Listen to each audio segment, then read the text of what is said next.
The Loddon Mallee Health Alliance is an alliance of 18 hospitals and 5 community health centres in the Loddon Mallee region, and the aim of the alliance is to assist public health facilities in the provision of high-quality information technology and connectivity.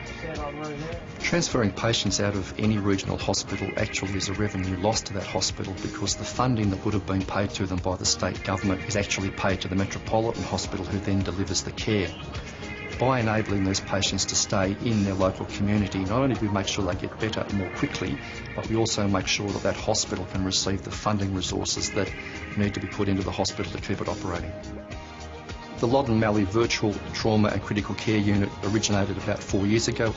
It was a vision to deliver real-time video conferencing services out of metropolitan areas into rural Australia. This involves the provision of high-speed broadband technology that enables a specialist trauma care doctor and healthcare workers in metropolitan hospitals to have real-time access to patients in rural settings.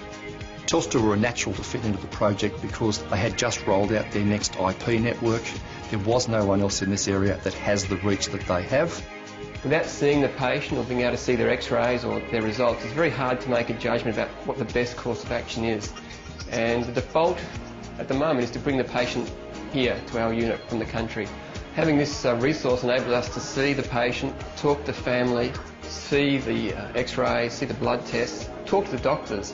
Having the clinical information, the data, the ability to view things like ECGs and the actual monitor that the patient is connected to, and the data coming from that monitor, it's as close as we can get to having the patient in our own department.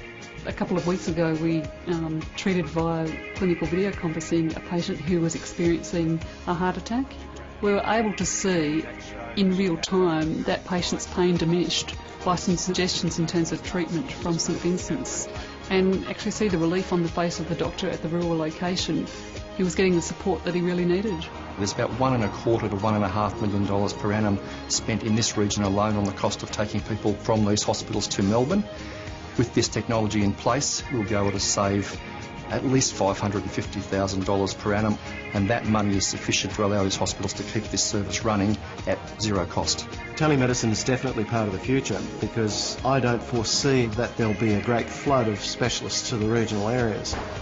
So the necessity for that level of support, I think, is going to be something that we really need to continue with. It also provides for our hospital in the rural setting an opportunity to recruit and retain staff, because they do feel supported.